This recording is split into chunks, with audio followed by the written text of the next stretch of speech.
शुभेंदु सरकार की तरफ से बड़ा फैसला लिया गया है और मदरसों में वंदे मातरम को अब से अनिवार्य कर दिया गया है। यानी कि मदरसों में जितने भी स्टूडेंट्स पढ़ाई कर रहे हैं वहां पर सभी को वंदे मातरम गाना होगा, ये अनिवार्य कर दिया गया है, ऐलान कर दिया गया है। तो ये बहुत ही बड़ा फैसला है जो कि शुभेंदु सरकार की तरफ से पश्चिम बंगाल में लिया गया। आपको बता दें कि मदरसा शिक्षा निदेशालय ने आदेश जारी कर दिया है। तो एक तरफ पहले अवैध मदरसों के ऊपर चाबुक चलने की बात कही गई थी शुभेंदु अधिकारी की सरकार के द्वारा पश्चिम बंगाल में, और उसके बाद में अब वंदे मातरम को अनिवार्य कर दिया गया है। तो ऐसे में जितने भी सरकारी मान्यता प्राप्त मदरसे हैं उनके अंदर वंदे मातरम गाना होगा और इसे अब अनिवार्य किया गया है। ऐसे में अब देखना ये महत्वपूर्ण होगा कि कैसे इस फैसले को लिया जाता है। प्रतिक्रियाएं क्या कुछ जो मदरसा प्रशासन है उनकी तरफ से सामने आती है। पुलकित नागर हमारे साथ में हमारे सहयोगी ज्यादा जानकारी लेकर जुड़ गए हैं। पुलकित, फिलहाल इस फैसले को किस तरीके से लिया जा रहा है तमाम मदरसों के द्वारा, क्या कुछ प्रतिक्रियाएं सामने आई हैं?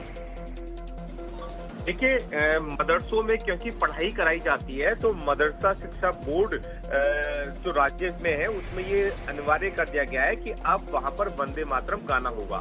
सबसे बड़ी बात यह है कि तमाम जो स्कूल हैं पश्चिम बंगाल के अंदर उनमें भी वंदे मातरम सुबह के वक्त प्रार्थना के दौरान अनिवार्य सरकार द्वारा किया जा चुका है। जो भी सरकारी स्कूल हैं या सरकार द्वारा मान्यता प्राप्त स्कूल हैं उन्हें ये अनिवार्य कर दिया गया है जो सरकारी पैसे से चलते हैं।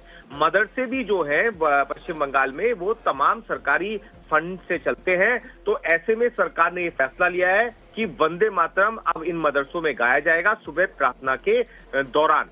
और आपको याद होगा कि चुनाव के दौरान ये एक बड़ा मुद्दा भी बना था कि किस तरीके से पश्चिम बंगाल के मदरसों के जो फंड्स थे वो बढ़ा दिए गए और सरकार का बजट भी इसे लेकर बढ़ा दिया गया था। करीब 5,713 करोड़ रुपए का बजट मदरसों के लिए रखा गया था। तो सरकार का मानना यह है कि जब ये सरकारी फंड्स इनके लिए इतना दिया जा रहा है तो बच्चे जो मदरसों में पढ़ते हैं उनमें देश प्रति की भावना जो है वो बचपन से ही आनी चाहिए, और यही वजह है कि मदरसों में वंदे मातरम को अब अनिवार्य कर दिया गया है। जी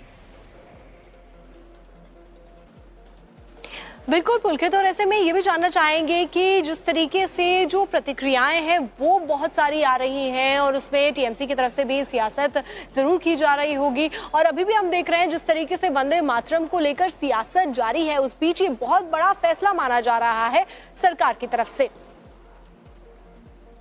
लेकिन सबसे बड़ी बात यह है कि वंदे मातरम का विरोध करना इतना आसान टीएमसी के लिए भी नहीं होगा। हालांकि वो बहुत सारी चीजों में इसे मुस्लिम समाज के साथ जोड़ देते हैं कि किसी भी धर्म पे आप दबाव नहीं बना सकते, लेकिन क्योंकि वंदे मातरम पश्चिम बंगाल से जुड़ा हुआ रहा है, एक इतिहास है, एक बड़ा इतिहास है, तो ऐसे में टीएमसी के नेता भी बहुत खुलकर उस तरीके से विरोध नहीं कर पा रहे हैं।